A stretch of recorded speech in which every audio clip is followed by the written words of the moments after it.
کوتاہی ہو گئی ہو، فوراً اللہ تعالیٰ کی بارگاہ میں کیا کرے؟ توبہ کرے۔ اور آج کل کے حالات میں توبہ کی اور زیادہ ضرورت ہے۔ ایک تو رمضان مبارک کا مہینہ ہے، یہ توبہ و استغفار کا مہینہ ہے ہی، اس میں تو ویسے بھی ایمان والے بندے کو ہر طرح کے چھوٹے بڑے گناہوں سے توبہ کرنی چاہیے۔ پھر آج کل جو وبائی بیماری عام ہوتی جا رہی ہے اور ہر جگہ لوگ مر رہے ہیں، اللہ سارے ایمان والے بندوں کی مغفرت کرے۔ تو ایسے میں تو اور زیادہ انسان کو چوکنا ہوشیار رہنا چاہیے۔ دیکھو موت کا وقت طے ہے، دو تین چیزیں ذہن میں رکھنی چاہیے۔ ایک تو اپنا یہ عقیدہ رکھے کہ موت کا وقت طے ہے، وبائی بیماری کی وجہ سے کوئی بھی انسان وقت سے پہلے نہیں مر سکتا، یہ طے ہے۔ اور جتنے وبائی بیماری میں مر رہے ہیں اللہ سارے ایمان والوں کی مغفرت فرمائے، اور ان کے لیے طے شدہ تھا، ہمارا عقیدہ ہے جو جس وقت انتقال کر گیا اللہ کی طرف سے اس کے لیے وہی وقت طے تھا، وبائی بیماری ہوتی نہ ہوتی اس کو مرنا تھا۔ اس لیے اس اعتبار سے ایمان والے بندوں کو گھبرانے کی ضرورت نہیں، کیونکہ موت کا وقت ہر کسی کا طے ہے، وقت سے پہلے کوئی مرے گا نہیں اور وقت سے زیادہ کوئی جیے گا نہیں۔ حدیث میں آتا ہے کہ انسان اپنی ماں کے رحم میں ہوتا ہے 40 دن نطفہ، 40 دن منجمد خون اور 40 دن گوشت کا لوتھڑا، پھر اس کے جسم میں روح ڈالی جاتی ہے، تو اللہ تعالیٰ فرشتوں کے ذریعے اس کے لیے کچھ چیزیں لکھواتے ہیں، اس میں یہ کہ یہ کتنا دنیا میں زندہ رہے گا، جتنا وقت طے وہاں ہوا اور جتنا وقت وہاں لکھ دیا گیا، بس نہ اس سے زیادہ جیے گا اور نہ اس سے کم جیے گا۔ میں اس کو اپنے الفاظ میں سمجھانے کے لیے تعبیر کرتا ہوں کہ ہر کسی کے لیے اللہ تعالیٰ نے دنیا میں آنے سے پہلے ویزا مقرر کی ہے، ویزا، اور یہ ایسا ویزا ہے اس میں کسی طرح کی کوئی تبدیلی ہو ہی نہیں سکتی۔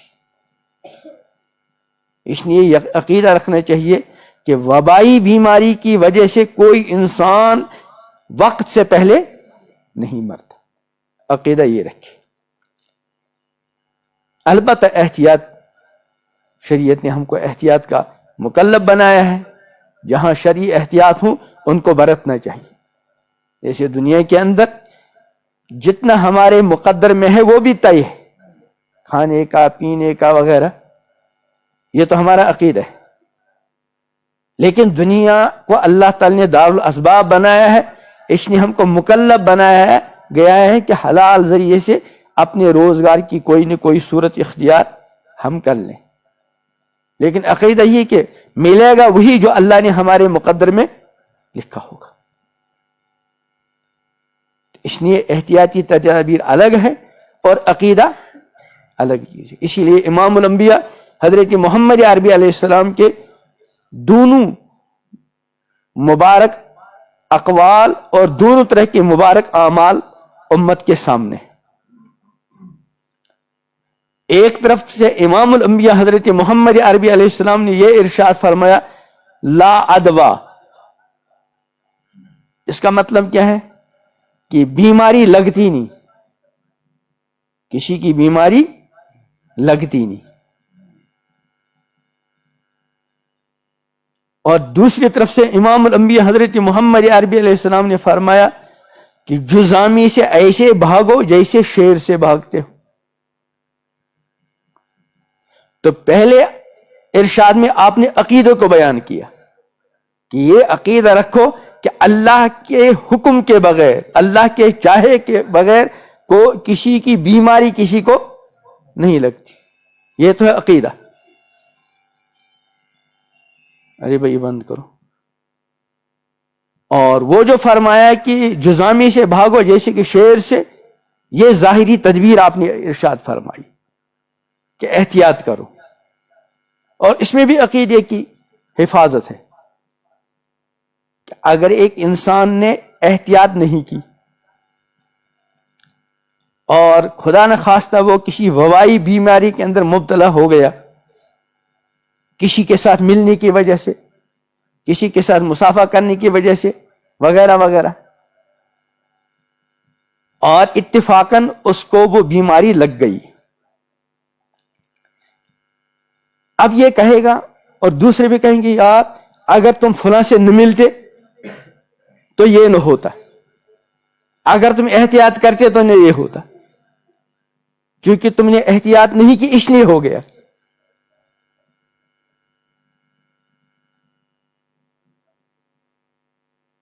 حالانکہ اگر کا مسئلہ نہیں، اس کے مقدر میں تھا، وہ لگ ہو کر رہا، لیکن اس کے دل کے اندر یہ جو پیدا ہو گیا کہ اگر میں اس سے نہ ملتا تو نہ لگتا۔ اس میں حدیث میں فرمایا گیا ہے کہ یہ اگر شیطان کا دروازہ کھول دیتا ہے، ایسے موقع پر آدمی یہ پڑھے کہ ما شاء اللہ کان وما لم یشاء لم یکن، جو اللہ نے چاہا ہو گیا اور جو نہیں چاہا نہیں ہوا۔ تو چونکہ اگر انسان احتیاط اختیار نہیں کرے گا اور پھر اس کے مقدر میں وہ بیماری تھی، اس کو لگ گئی، اب اس کا عقیدہ خراب ہوگا کہ اس وجہ سے ہو گیا، اس لیے پہلے فرمایا کہ بھائی احتیاط کر لو۔ تو ارشادات میں بھی آپ کے دونوں ہیں،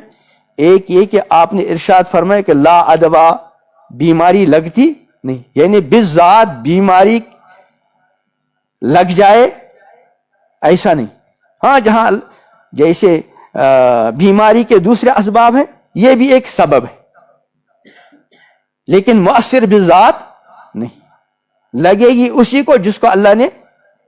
کے لیے اللہ نے لکھ دیا ہوگا۔ اور دوسری طرف سے آپ کے عمل بھی دو طرح کے ہیں، ایک عمل تو یہ ہے کہ آپ نے ایک جزامی کو اپنے ساتھ بٹھلا کر کھلایا، تو اپنے عمل سے بتایا کہ بیماری ایسے لگتی نہیں، اور دوسرے موقع پر آپ نے ایک جزامی کو قریب آنے سے باہر ہی دور ہی روک لیا۔ تو پہلے عمل کے اندر آپ نے عقیدے کو بیان کیا اور دوسرے عمل کے اندر آپ نے تدبیر کو بیان کیا۔ تو بہرحال یہ دوسری طرف بات چلی گئی، میں یہ کہہ رہا تھا کہ ان حالات کے اندر ہم سب کو اور زیادہ توبہ کرنے کی ضرورت ہے۔ ہو سکتا ہے اسی وبائی بیماری کے اندر ہم میں سے کسی کی موت طے ہو، وہ تو مرے گا اپنے وقت پر، لیکن اگر توبہ کر کے مر گیا تو انشاءاللہ یہ تو ابدی کامیابی کا راستہ ہے موت، اور اگر خدا نخواستہ بغیر توبہ کے مر گیا تو بڑے سنگین حالات ہیں۔ اس لیے اس اعتبار سے پریشان ہونے کی ضرورت نہیں ہے کہ وبائی بیماری آ گئی تو شاید وقت سے پہلے مریں گے، نہیں، عقیدہ رکھو ہر کسی کو اپنے وقت پر مرنا ہے، وبائی بیماری کی وجہ سے کوئی وقت سے پہلے نہیں جائے گا۔ ہاں دنیا دار الاسباب ہے، یا ہم کو احتیاط برتنی ہے، لیکن چونکہ ظاہری اعتبار سے اس وقت اموات بہت ہو رہی ہیں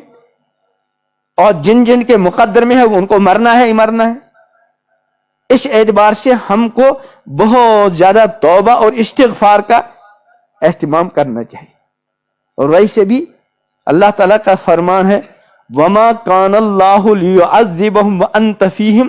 وَمَا كَانَ اللَّهُ مُعَذِّبَهُمْ وَهُمْ يَسْتَغْفِرُونَ، اے پیغمبر جب تک آپ ان میں موجود ہے اللہ ان کو عذاب نہیں دیں گے،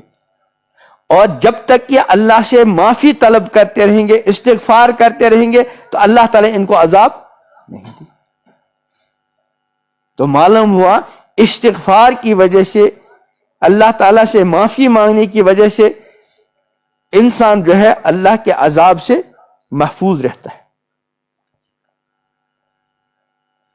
تو لقمان علیہ السلام نے اپنے بیٹے کو کیا نصیحت کی؟ یا بنیا، کہ اے میرے بیٹے اگر رائی کے دانے کے برابر بھی کوئی عمل ہو اور وہ آسمان یا زمین کے تہ میں چھپا ہوا ہو تو اللہ تعالیٰ اس کو لا کر حاضر کر دے گا۔ اس لیے